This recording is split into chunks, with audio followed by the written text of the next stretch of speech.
which tells me that a significant number of people are going into marriage thinking, I love you, but dot, dot, dot, right? Not trusting the person that they're going to marry. The question is, how well do we know our husbands? Well, that's why you want to do that work ahead of time, trying to be as rational about your decision as possible.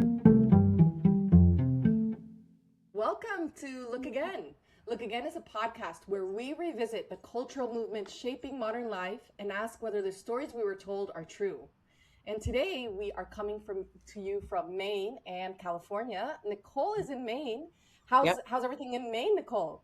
It's great. It's really beautiful. It's nice to get out of the heat of Southern California, but I'm not going to be a big baby and complain about how awful it is living in Southern California. But no, it's beautiful. It's very nice out here. Yeah. Oh, that's nice. And it's nice that you're in New England because today we're going to talk about a book that actually takes place in New England. We're talking about two books today, Strangers by Belle Burden and Eat, Pray, Love. So Strangers, let me just start by saying, for anybody that hasn't read Strangers is a memoir of marriage by Belle Burden. She lives in New York City, and during the book starts in 2020, right at the peak of COVID.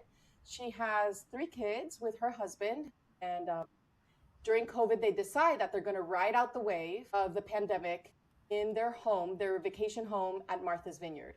And when they get there, the book starts by her describing her husband as dedicated and loving. He's grilling for the family. He's really loving towards her. Everything seems kind of like beautiful and idyllic. And then that night, she gets a call from a man that says, "Your husband is having an affair with my wife." And so, of course, this shatters Belle's world, and she asks her husband about it. He first says it's not true, and then later admits it's true, but it's no big deal. I'm not in love with her. It was just a one night situation. And so they go to sleep, and then the next day, her husband wakes up and says, "Actually, I'm leaving. This marriage is over. I'll talk to you later." And the whole book, he shows kind of no remorse. Like, I think from my perspective, he's really painted as a sociopath. Like, he doesn't have any emotional empathy with her. He doesn't say, "I'm so sorry." He doesn't cry. He doesn't show any sadness. And he says, "I'm not going to fight for custody of the children. So you can just keep the children, and I'm leaving, and I'll see you later." So he packs a bag and leaves for Manhattan, leaving Belle completely shocked and alone with some of her kids. One of her sons is with friends in New York, but she's with most of her kids. And he leaves, and she's shocked and brokenhearted. And she cannot believe that her husband of 20 years would just up and pack a bag and leave and not fight for child custody of the children, not give her any explanations, not be sad about it. So that's how the book starts, with that like shocking revelation of events. But then the book, from my perspective, gets even more shocking because we learn that the day before they got married, she, coming from a wealthy family, had a prenup that was already written out that they had agreed upon. And the day before their wedding, her husband comes and tells her, "I want to change the prenup. I want the prenup to say that anything that we produce or create within the marriage goes to whoever produces or creates it. And anything before the marriage, we get to keep as our own." So Belle, who has a trust fund and came from a wealthy upbringing, during the marriage uses her trust fund to buy their apartment in Manhattan and their home in Martha's Vineyard. And when she does so, she puts both of these properties that are worth a lot of money in both their names. So now that he's decided to leave the marriage, given the revisions of the prenup that he asked for, she gets half of the property that she personally bought through her trust fund and no money from what he was creating. So all the wealth he was creating while she was a stay-at-home mom with the kids, he gets to keep. And all the wealth that she contributed to the marriage from her trust fund, he gets to have half. So she's immediately put in a huge, weak, vulnerable, disadvantageous position. And I think that that's a really interesting part of the book. It kind of shows us, it's kind of a cautionary tale for women that decide to be stay-at-home moms, because it's an education in financial literacy. Like, I think a lot of us, and that's one of the questions I want to talk to you about, A lot of us growing up thought that if you married a good guy, quote unquote, and you have a good marriage, quote unquote, you don't have to worry about the financial aspects. You can just trust him because he's your husband and he loves you and he's not a sociopath. He's not going to take advantage of you, so you can just trust him. And that is kind of the perspective Belle shares with us that she's had in the last 20 years of her marriage. She tells you in the book, like, I didn't even check the bank accounts. I don't even have access to the bank accounts. I didn't worry about it. I just trusted him. He was a great husband, a great father. He was always dedicated. I had no reason not to trust him. And so I never worried about it. I didn't even think twice about putting all my trust fund money into these properties. And I didn't worry about putting his name on it. And I didn't worry about the prenup changing. And I didn't worry about being a stay at home mom. I just trusted him. And then 20 years later, she is in a position which is really financially really weak. Because while his value has increased in the professional world, her value has steeply decreased by being a stay at home mom. And she doesn't have access to the accounts. And the prenup states that he gets to keep the money he's been creating during their marriage. So the name of the book, Strangers, I think refers to two questions I want to talk about regarding this book. The first one is, how much of an obligation do we as women, or any stay-at-home parent, how much of an obligation do we have to be financially literate, to make sure we have access to all the accounts, understand all the accounts, and not blindly trust someone else that, let's be honest, no matter how loving and charming he is, he's still human. And the second question the book really rises is, how much do we really know the person we're married to? Like in the book, the way she describes him is loving, kind, dedicated, great father, great husband. But then all of his actions, starting from the beginning of COVID, demonstrate exactly the opposite. He never once asks to be with the children. He never once gives Belle an explanation, never apologizes, doesn't worry about her financially. Like in the book, it seems like he doesn't care. And so she raises this question, do we actually really know the person we're married to? Or are we just two strangers living together and we see what we want to see and not ever have the capacity to see the real human that we're married to? Okay. Where do you want to start? So, how about we start with the financial piece? Since both you and I have been stay at home moms for a long time, a long part of our marriage, I think that is something we can really relate to with Belle. Like, both Nicole and I have this experience of having a husband that works outside of the home, and Nicole and I being the ones that are in charge of most of the things at home. And just for reference, I think it's important to mention that Nicole and I have very different upbringings. I was born and raised in Mexico City, so a completely different country than America. And then I came to America for college. And I'll share that my background, the school I went to, the girls I related to, the friends I had, I would say 99% of my friends had stay-at-home moms. And obviously, I don't know the intricacies of their financial relationships with their husbands, but if I had to guess, the culture at large was very much the Belle approach. We trust our husbands. He's in charge of the money. He's in charge of the finances. We don't ask and we don't have to because he's going to take care of us. And obviously, we wouldn't have married a guy that we couldn't trust. So just like not trusting him would be ridiculous because why would you marry him? And so the assumption was always, if he's a good guy, you don't have to work. He'll take care of you and you can trust him. So maybe we can start by first like your upbringing and like your social circle compared to my upbringing, and then what you and I think of Belle's approach, and then maybe share a little bit of our personal approach to this situation. Okay. So I was listening to you describing your upbringing, and it is interesting because my upbringing was very different. So it's interesting that we came to the same place, but we started in very different, families of origin. So my mom was raised very similarly to you. My mom is, I'm a first generation Filipino American. My mom was born and raised in the Philippines. My grandfather was a Philippine consulate, so they traveled all over the world. And my grandmother was very much the ornamental wife.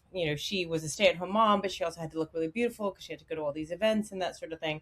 And the children were decorative in a lot of ways. So my mom, but education was something that was really important, and they had a lot of opportunities because they, were in these, diplomat schools and that sort of thing. So my mom, when she came to this country, I think she was very resentful of the idea that women were so ornamental, and she very intentionally wanted something different for us, and she wanted something different for herself. So she, after she was married and had two children, she got her nursing degree, and she worked full time while we were kids. That was an important part of for her. Even though my father was, a pretty successful attorney, she wanted to have her own thing. So that was a very intentional choice on her part. And she would always tell us, you should have your own separate bank account. You should have your own, your own career. Like basically, like your life is going to be parallel to his, but not under or submissive to his. That was a word that was never brought up in our home when I was growing up. But I did end up going to a very conservative Catholic small college called Thomas Aquinas College, where we read the great books, and a lot of things about a more traditional lifestyle and upbringing was very appealing to me based on that education and the families that I saw around me. And so I think, so circling back to the question that you're bringing up for this conversation, the funny thing to me is I love our conversations, Mariana, because I feel like we always do have very different ways of looking at things, and I feel very enriched by our conversations.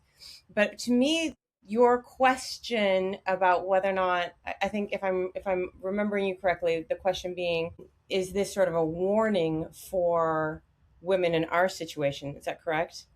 Would you say that? Absolutely, yeah. In my mind, that is the question that we're being told to ask. If we're looking at this again, in my mind, that's sort of the lesson that's resonating for a lot of people. That this story is a warning to women who want to stay at home, because finally, you don't know the person that you're married to, you don't know the person who you've put all this trust into. But I don't know that that's actually the correct question. In my mind, I don't think that Belle necessarily did anything wrong. I think the problem that keeps occurring to me for Belle is that she was trying to live a Christian ideal in a very secular world. So she was living by very traditional Christian values where, somebody does need to value and care for the upbringing of the children, and that there is a value in creating a beautiful home, and that those things matter, and that it's good for one person to be focused on providing for that, and for another person to be loving, raising, and mothering the children, and caring for their upbringing and their future. And that mentality, I don't think that the lesson should be she did something wrong. I think it's more of a reflection on where society is today. And I think this book is resonating with a lot of women, because I think in a lot of ways her lifestyle looked very idyllic, right? They had this beautiful Manhattan home, beautiful couple. He's got a great career. They're vacationing in, what is it, like Martha's Vineyard or wherever rich white people vacation who live in New York most of the time. They're vacationing there, where the 0.5% like to vacation. And that it all fell apart so drastically for her. So that's terrifying for women who I think really would like to have that ideal lifestyle. So I don't think the desire is wrong. I think that the problem is society, and we have to be more careful who we choose. Yeah, and at the same time, we live in that society. So Mhm. that is the society we're at. And I think that something that you mentioned is really important, that you said she is part of the top 0.5% of the world. Mhm. And that was another shocking revelation in the book, that this woman came from an educated background, went to the best schools, had access. In fact, I think she worked either as a lawyer or in finance before getting married.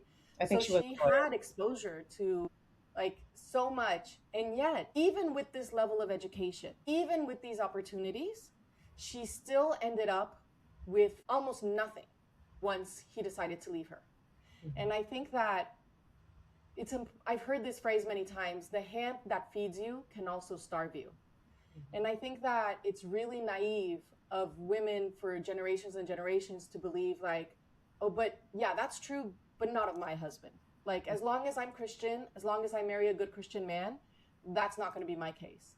Mhm. We have evidence of the contrary. we have so many marriages of people that are good Christians, good Catholics, get married in the church, in fact, go to church every week and still leave the wife or still leave the husband. I'm not saying one gender leaves more than the other, but I am saying that it is a reality of our world in 2026 that if you decide to become a stay at home mom, you are putting yourself in a very vulnerable position. And it doesn't matter how carefully you choose your spouse, and it Mm-hmm. doesn't matter how much you trust him.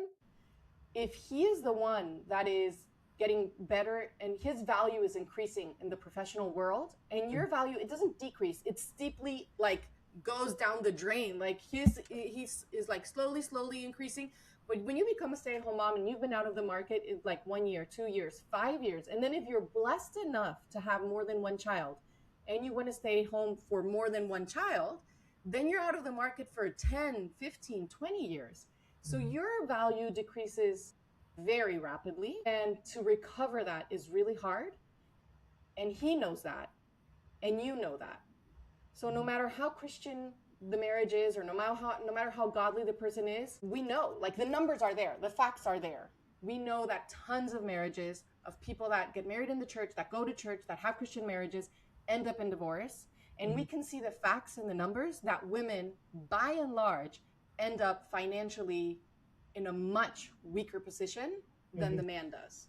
Okay, I would have to push back on that because I think that's living, that in my mind is living in a state of fear. That's living in a mentality of fear. There's a significant higher chance of me dying in a car accident than there is of my husband leaving me and abandoning me and leaving me and the children basically destitute. We have to consider, what do we mean by a really Christian marriage, because just based on my experience and based on your experience, I know a lot of very successful marriages and not a lot of marriages that are ended in divorce. And so I question that narrative.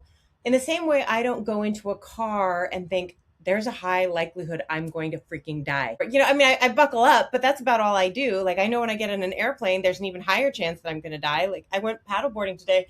I don't know if there's sharks out in the water. I don't lead my life first in fear. I mean, although I do get scared. We went paddleboarding in Hawaii and I got scared because dolphins came at me and I wasn't sure if dolphins are secretly dangerous.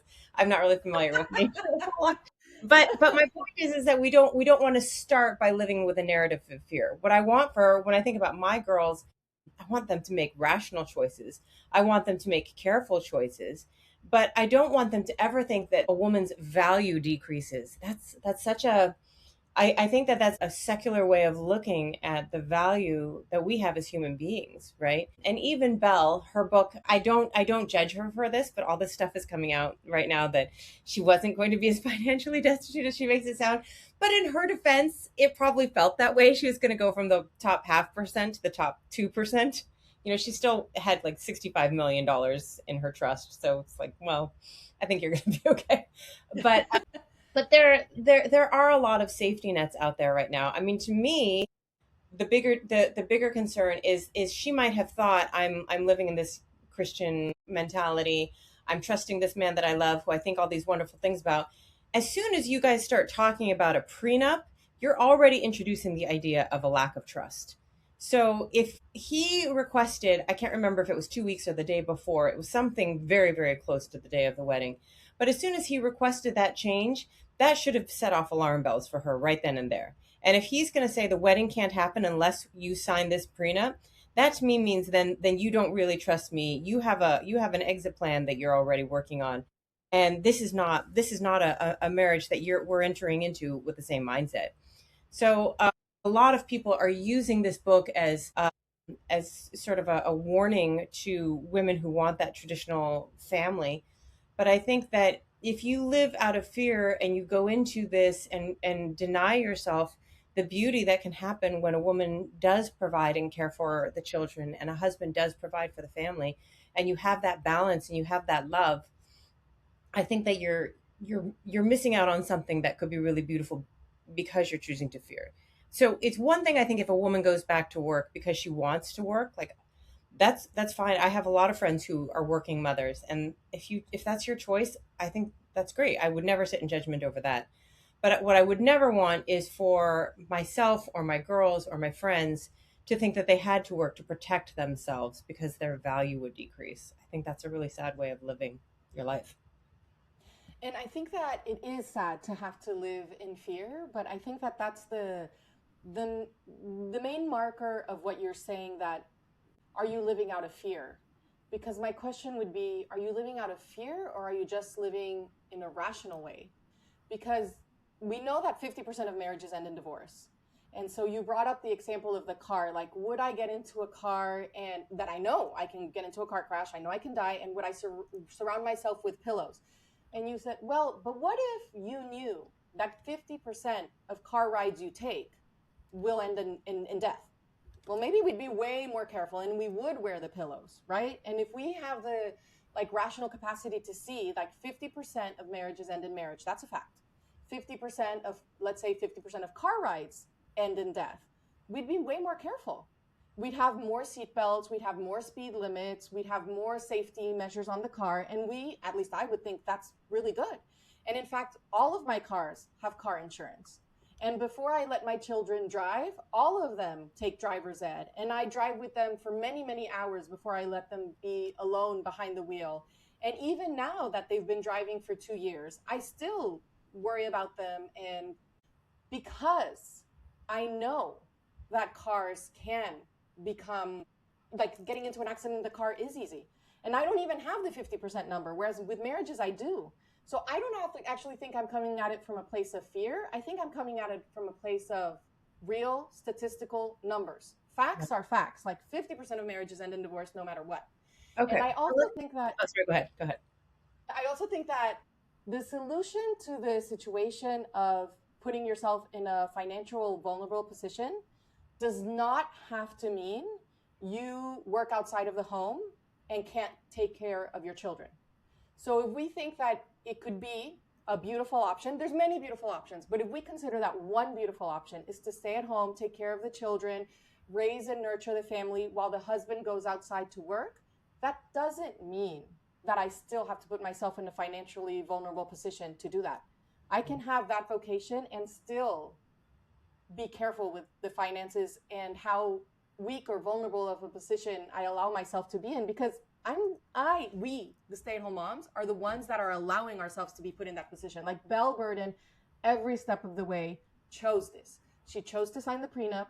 She chose to sign over the houses to put them in both their names. She chose to empty 2 of her trusts to buy the houses. She chose to trust him. So every step of the way, we are choosing to put ourselves in that position. And it doesn't have to be incompatible with having the vocation to be a stay-at-home mom. And I'll just give you the example of one of my friends here. She has 5 kids and she's a stay-at-home mom. And when she was dating her husband, when they got engaged, they talked about, do you want to be a stay-at-home parent? Do you want to be a stay-at-home mom, stay-at-home dad, or how are we going to do it? And he said, I really want a stay-at-home mom. And she said, I really want to be a stay-at-home mom. I think You that's my wanted to be a vocation. stay-at-home mom too?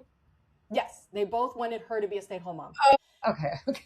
I And thought you said so you wanted to so be the she stay-at-home said, and so she said, I want to be a stay-at-home mom, but I don't want to put myself in that financially weak and vulnerable position. But if we're going to get married and I'm going to be open to life and I'm going to be having children and I'm going to leave my profession, I want to do things differently.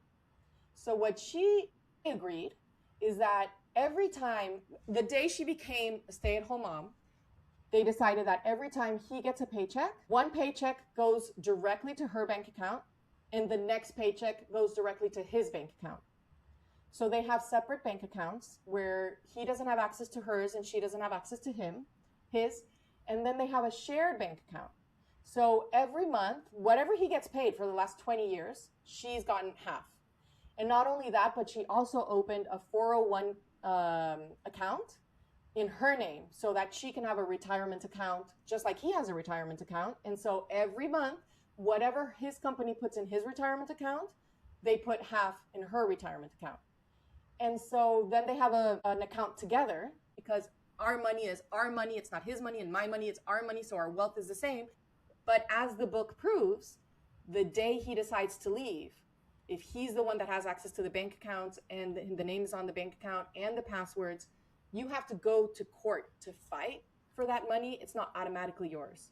Whereas my friend, who has been a stay-at-home mom for 20 years, she has her retirement account, she has her own account. So there's none of this Like a lot of women in my social circle, if they want to buy, let's say, expensive shoes, they have to go to their husband and say like, hey, like like a 15-year-old goes to their dad and say, hey, is it okay with you? Like, I really like these shoes and they're so pretty and I know they're expensive, but if that's okay with you, would it be okay with you if I get these shoes? And most of the people in my social circle, if the husband wanted to buy those shoes, he would just buy them. He would normally never come to the wife and be like, is it okay with you if I buy these golf clubs? That just doesn't happen. Like, the husband who's earning the money just buys it. Whereas the woman has to be in this position where, like, hey, I really like this dress and I know it's expensive, but it's a special occasion. What do you think?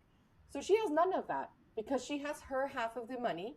She doesn't need to get his approval, his authorization, and the same with him. And so I think that the way she did it, it respects her vocation to be a stay-at-home mom, to stay home and be with her children.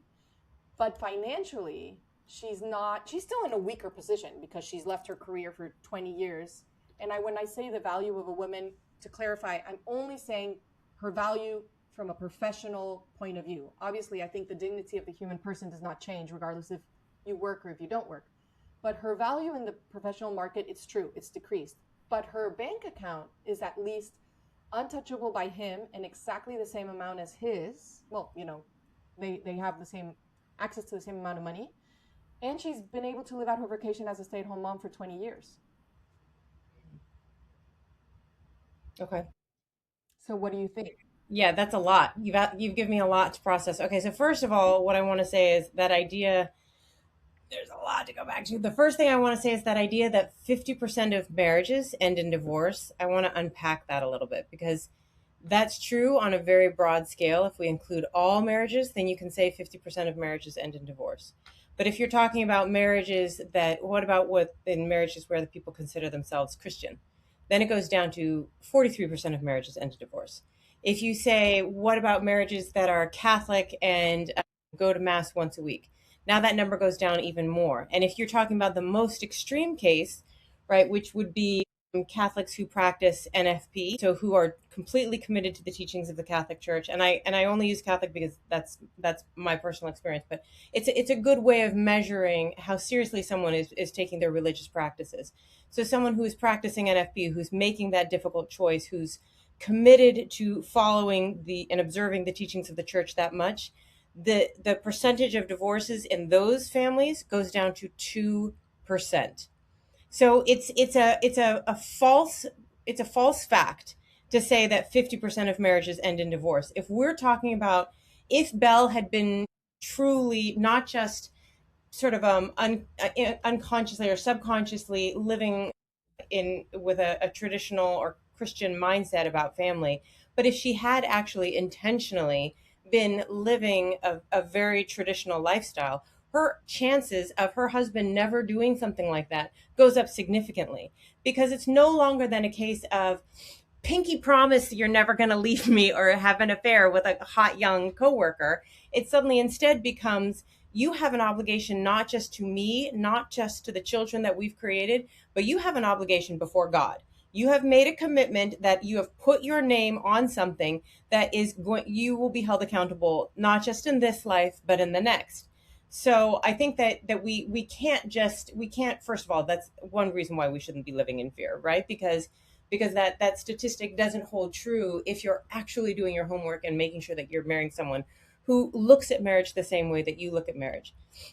Second of all, when I think about your friend and that idea of like this amount of money is mine and this amount of money is yours, I sort of the phrase that came to mind for me when you were saying that was the idea of something that I talk about a lot with regards to prayer and to friendship and to our time with our children is we should be generous in love. We should be generous in our prayer. We should waste time with our children. We should think of our time with our spouse or our time in our prayer or our time with our children as wasting time with them.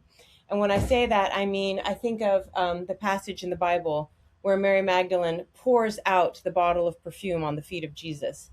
The modern equivalent of that bottle of perfume would have been $60,000. So she didn't say, well, this is a super expensive bottle of perfume, so I'm going to give 2 tablespoons because I got to save this. It costs a lot of money. She poured out the whole thing. She was wasteful in her love for God. And I think that if we are careful with the person that we marry, then ideally, I don't have to sit there and say, this is my money, that's your money. You were irresponsible this month, that's too bad for you. This is mine, you can't touch it. I think that mentality of this is mine and that's his, no judgment on your friend, and thank God I don't know who your friend is, and I don't actually want to know, but that mentality feels to me like there's sort of a lack. And that to me feels like, again, sort of a lacking in generosity and a lacking of love. And it's not, in my mind, the model, that's not how I want to live my life. I don't want my husband's love for me to feel like something that's measured. And I don't want to model to my children or to my friends that our love should be something that is carefully guarded and protected and measured out.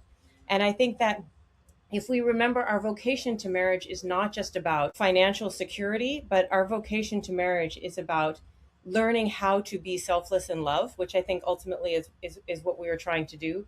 Then it seems to me that that idea of measuring out our generosity feels very contrary to achieving that end of growing in true selflessness, which I think is a problem with society today. I think that I think it's like one of the things that I've heard recently, a criticism of this book, Strangers. She was being interviewed on All Things Considered, and they were questioning her about the making of the sandwich. And apparently, she's gotten a lot of pushback on the fact that she made her husband a sandwich. But at that moment, to her, it was just a reflex. Like, this is what you do. You love him. He asks something of you. You take care of him. So there's a scene where he finally shows up.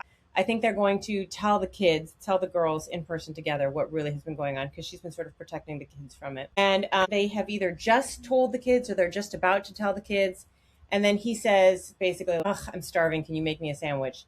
And so she reflexively goes into the kitchen and makes him a sandwich and gives it to him. And she's gotten a lot of negative pushback on that. And now she said, well, I was trying to model to my daughters how to be a really loving wife and how to handle adversity. And I don't know if today I would still do that. And a lot of women have said, like, that just showed you submitting to him, and him, the dominating patriarchy, surfacing again, and you just kowtowing to it, and how could you, and all of that kind of mentality. And I understand that argument, but the fault there is not hers. The fault is his.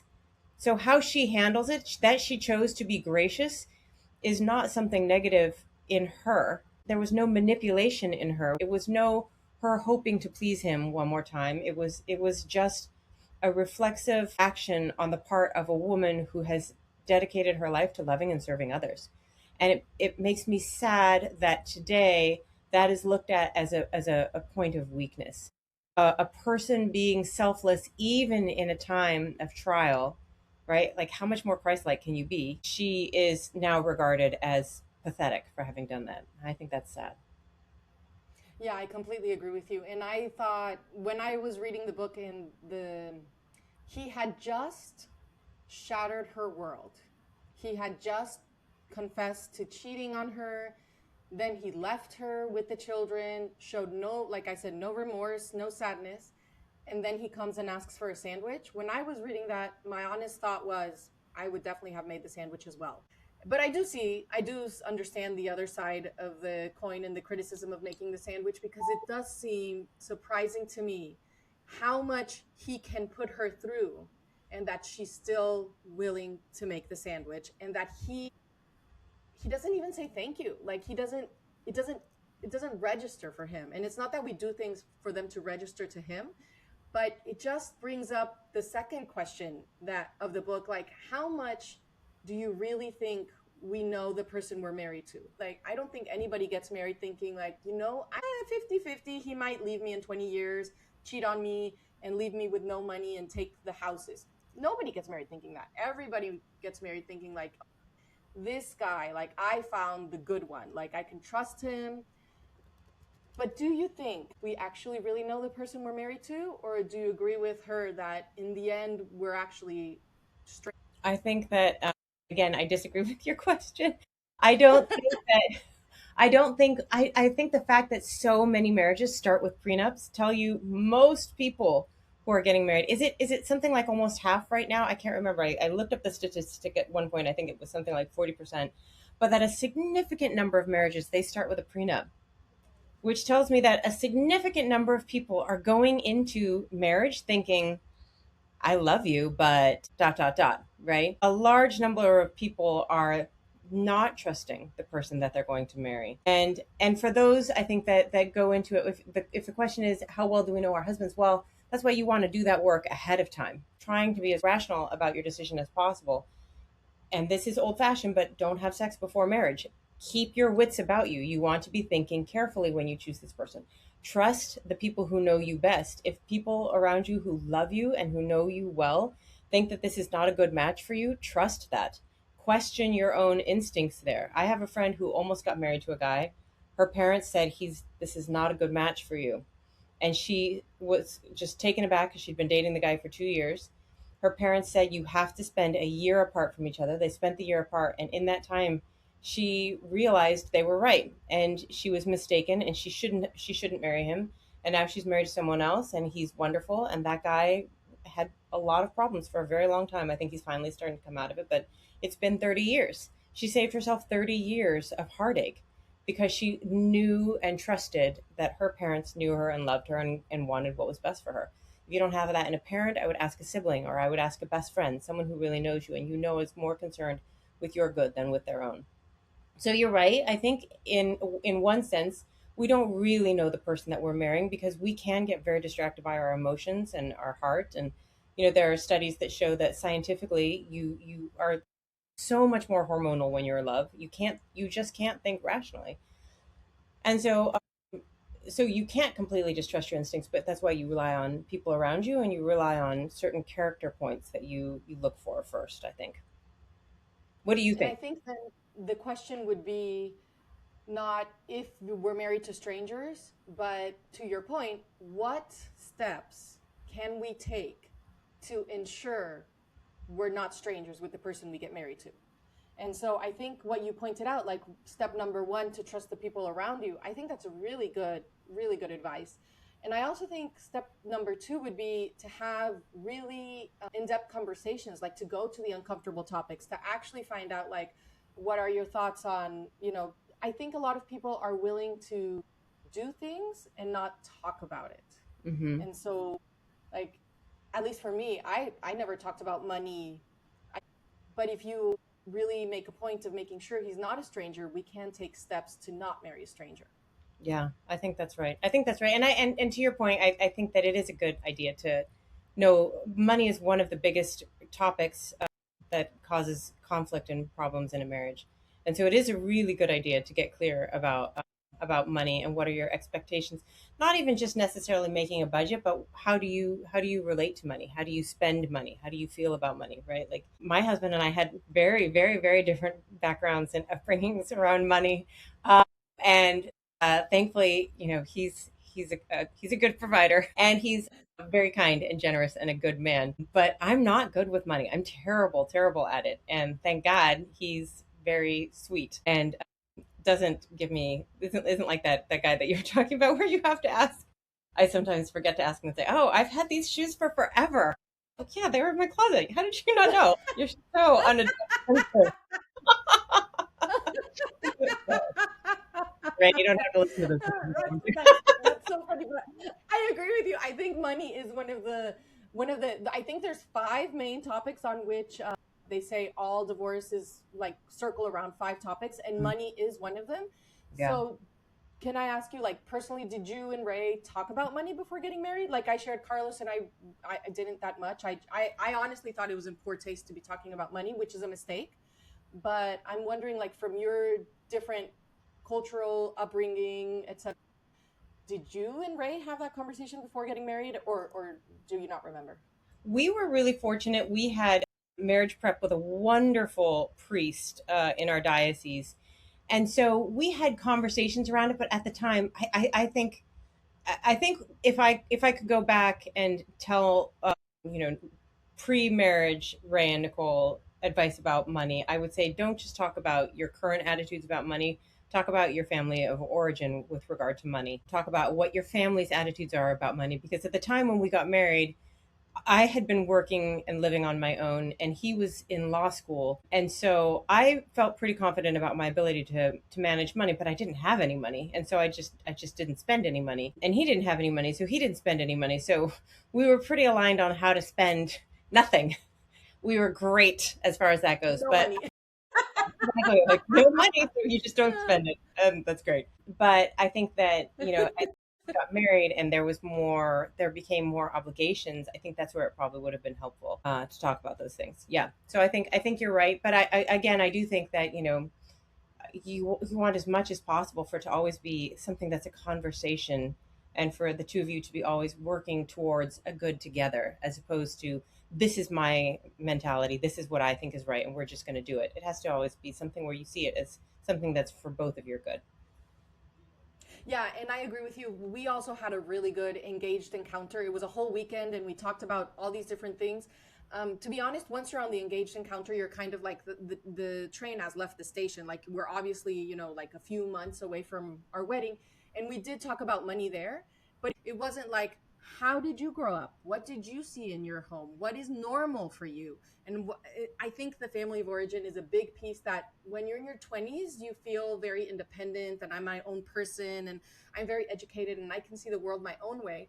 But I think that it is wise to admit that your family of origin will always have an influence on the way you see the world and the way you make decisions. And it would have been super helpful. And so And it would have I been think helpful that for James and Belle in Strangers as well. Yeah. Yes, absolutely. And if she could have actually had that conversation about, for example, the prenup 6 months before the wedding instead of 1 day or 2 weeks before the wedding, Hmm. perhaps her point of view would have been different. Maybe she would have still married him, but maybe she would have made different adjustments. And so I do think it's really wise, like, in order to not be strangers, take these steps, have these conversations, go for the uncomfortable conversations, get to know the family of origin really well, and be humble enough to admit that we are all influenced by our family of origin, which kind of is a perfect transition into the second book we really wanted to discuss today. Because in this second book, Eat, Pray, Love, there's also two people that are married that kind of are at this place where they also feel like strangers to one another. And why don't I let you take it away a little bit to describe to our viewers who maybe haven't, our listeners that haven't seen the movie or haven't read the book, what Eat, Pray, Love is about and what the story is there. Yeah. So we have sort of run out of time to get into the comparison with Eat, Pray, Love. Just as a little bit of a heads up, and a teaser, I think, for our listeners, Eat, Pray, Love is about a woman who realizes she is dissatisfied in her marriage. And so she goes, first, she takes up an affair with a younger man. And then she leaves her husband, takes up an affair, and then realizes she's got all this work she has to do on herself. So she goes off on this, I don't know if it's a year or if it's 2 years or what, but she goes off on a adventure, eating her way through Italy, learning the language, and then going to, is she in Thailand or Tibet or Bali? Bali? Thank you. She's a poor woman. She's in Bali for Speaking spiritual again of finances. compress. Yeah, yeah.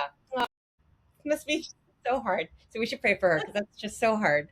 But anyway, the initial thing that I thought was interesting and that ties this back to Strangers is Strangers occurs to me as a woman who's trying to live, who really is a victim, who is trying to live traditional values in a very secular world, and the other is a woman who's living in a secular world and is eschewing traditional values but is looking for something more spiritual. So I think it's an interesting comparison. And the other thing I wanted to just point out that I would love for Mariana and I to discuss next time, that I want her to chew on a little bit, is the funny thing is Eat, Pray, Love is all about being sympathetic to Liz. And yet Liz does exactly what James did to Belle. Just walked out, no real explanation, just takes off and abandons and expects everyone else to be happy with it. So I don't know if you can tell, but I am not a huge fan of Liz. But that is the teaser for next time. So anyway, so thank you all for listening to our conversation today. And I'm Nicole. And this is Mariana, and I can't wait to catch you at the next one. Yeah. See you then.